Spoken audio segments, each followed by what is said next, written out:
Assalamualaikum warahmatullahi wabarakatuh.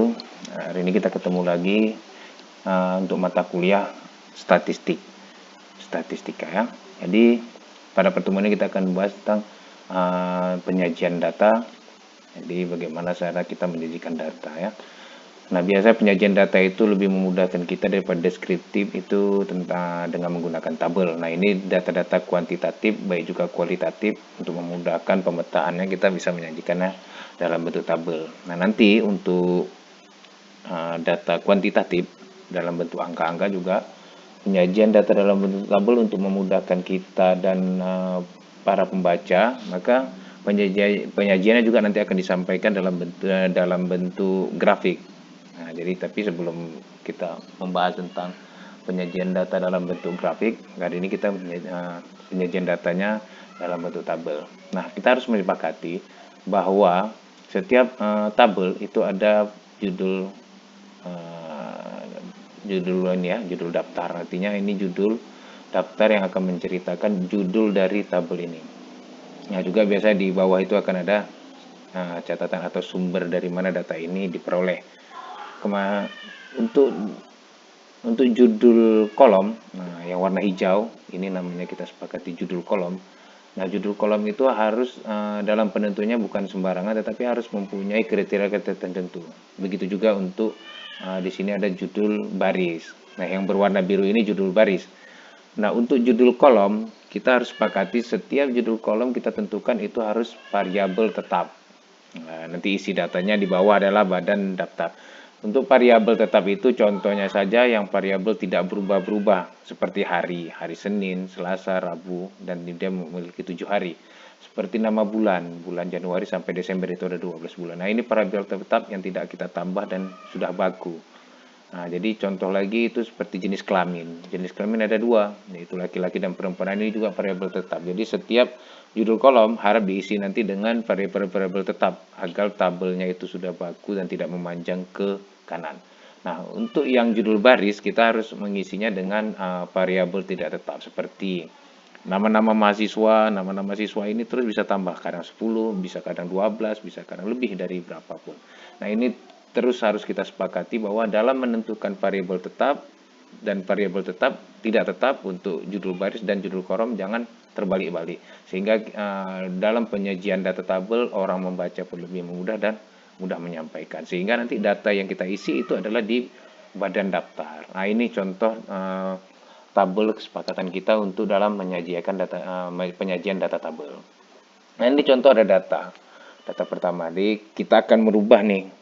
Nah, sekarang kita berpikir, ada suatu kasus, ini ada suatu informasi yang secara tertulis narasi, nama-nama tentang absen atau daftar hadir, dosen. Jadi di sini, kalau kita mau membandingkan, bagaimana kita menyajikan data dalam bentuk tabel yang memudahkan orang dalam menyimpulkan. Ini juga sudah suatu data yang disajikan, hanya saja kita masih membingung. Kalau ditanya berapakah jumlah dosen, maka kita harus menghitung satu-satu ini. Ada Udin Mujagir, ada Indra Moko. Dan ini membuat lama kita berpikir. Nah, kemudian jika pertanyaan lagi tentang data yang disajikan ini, hari apa saja yang beradu dosen itu dan jam berapa, nah ini akan merumitkan kita dalam mengambil kesimpulan. Ini juga suatu penyajian data, hanya saja tidak tersajikan dengan baik sehingga si pembaca itu akan kewalahan menelitikan. Nah, bagi adik-adik mahasiswa ini kalau misalnya melihat kasus data seperti ini, coba disimpulkan jam berapakah dosen yang beradu hari kerjanya atau jam mengajarnya itu bersamaan sehingga adik-adik cepat dalam waktu menjawab pertanyaan tersebut kalau dengan data begini. Nah, bagaimana kalau kita menyajikan datanya dalam bentuk tabel sehingga memudahkan si pembaca untuk menyimpulkan. Nah, kita contoh ke depannya. Bagaimana kita akan menghitung? Ini contohnya. Nah, kalau seperti ini datanya, kita lebih mudah menyimpulkan karena data sudah disajikan dalam bentuk tabel. Apabila pertanyaan berapa jumlah dosen tadi yang mengajar, kita bisa menjawab 5. Nah, pada hari apa saja yang memang dosen itu mengajarnya beradu, kita tengok, tidak ada, ada ini Senin. Kalau tidak ada, nah seperti itulah. Jadi kalau misalnya Uli Muzakir hanya mengajar hari Senin dan Rabu, kemudian Pak Moko hanya Senin dan Kamis, ini juga jamnya tidak mengajar pas, dia jam 8. Pak Kami juga jam 11, kemudian Indra Wandi ada jam 10, jam 2, hari Selasa dan Rabu, udah Irma jam 10 dan jam 8. Nah, artinya dosen juga waktu saat penentuan jadwal mudah kita mengaturnya. Ditanya juga bagaimana dengan hari yang tidak ada mengajar, itu kita bisa jawab ini hari Rabu. Nah, coba kita kembali ke contoh soal pertama data ini. Kalau ditanya hari apa aja yang akan tidak mengajar, kita harus mencari satu-satu dari atas membacanya. Kalau ditanya jam berapa saja yang beradu, berapa jumlah dosen, mungkin kalau tidak membaca kita akan bilang ada dosen 9 orang ini. Nah, jadi pentingnya data tabel yang bisa menyimpulkan dengan mudah. Nah, kalau juga ditanyakan, ada juga yang mengatakan dulu pernah dibuat ini seperti gini aja Pak, ditarik garis, ditarik garis, ditarik garis. Ini juga tabel benar. Itu juga suatu tabel yang menyajikan, tapi tidak bisa memberikan kesimpulan yang cepat, efisien, dan akurat untuk tabel yang disajikan. Nah, untuk contoh kedua, ini ada juga data, penyajian data juga, jumlah murid sekolah di Kota Banda Aceh menurut tingkat sekolah dan jenis kelamin, tahun 2017. Nah, ini juga data disajikan laki-laki tingkat SD, laki-laki perempuan, laki-laki, kemudian tingkat SMP dan SMA. Oh maaf, ini maksudnya SMA ya. Oke, kita ralat dulu. Nah, perempuan tingkat SMA. Nah, sekarang pertanyaannya, bagaimana penyajian datanya agar memudahkan kita dalam membuat tabel, sehingga kita bisa memberikan pengumuman atau menyajikan dalam bentuk tabel dan memudahkan orang untuk menyimpulkan. Nah, kita bisa tawarkan seperti ini, ada dua. Tapi sesuai dengan akidah tadi, kesepakatan tadi dalam penyajian tabel bahwa judul kolom itu harus variabel tetap. Nah, manakah yang variabel tetap yang judul kolomnya? Nah, ini akan kita cari. Kalau ini judul variabelnya tetap laki-laki, perempuan, tingkat sekolah tetap. Sementara SD, SMP, SMA ini variabel tidak tetap karena bisa jadi kita kalau nanti ada data PAUD, ada data perguruan tinggi, kita bisa menambahkannya di judul baris. Nah, sesuai kaidah ini yang benar. Tapi ini juga benar, hanya saja nanti kalau penambahan jumlah variabel yang akan disajikan data maka akan memanjang dalam bentuk tabelnya. Tapi dua-dua bisa dipakai. Sehingga waktu saat orang menyajikan berapakah total jumlah siswa SD, maka dapat dijawab ini adalah 8.790. Berapakah total keseluruhan populasi SD, SMP, SMA? Semuanya ada 16.416. Berapakah populasi untuk perempuan di tingkat SD, SMP, SMA? Itu ada 7.404 orang. Nah, ini memudahkan kita dalam menyajikan data, sehingga kita dalam penelitian nanti mudah menyajikan data dalam bentuk tabel. Nah, contoh ketiga juga seperti itu, ada data tentang statistik umur mahasiswa, kemudian jumlah umurnya dari 17. Nah, ini ada rentangnya 17 sampai 20, 21 sampai 24, terus sampai 33 sampai 36 tahun. Nah, ini rentang yang bisa kita sajikan dalam bentuk seperti ini.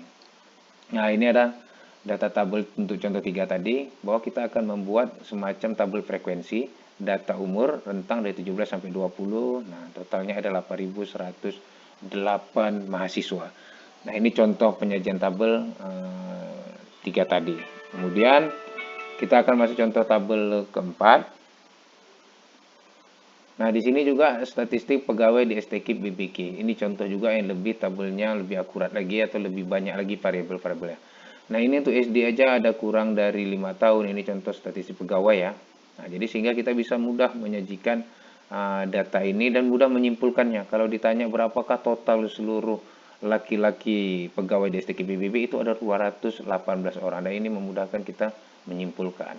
Sehingga totalnya juga keseluruhan pegawai ada 408 orang. Nah, ini contoh-contoh tabel dalam penyajian datanya ya. Nah, ini grafik batang dipakai tadi kalau penyajian dalam bentuk tabel, kali ini kita akan bahas tentang penyajian data dalam bentuk grafik. Jadi 3 yang akan sering digunakan dalam pokok bahasan kita ini, yaitu grafik batang, grafik baris, dan satu lagi grafik pie atau lingkaran. Untuk grafik batang dipakai untuk memperlihatkan perbedaan tingkat nilai dari beberapa aspek pada suatu data.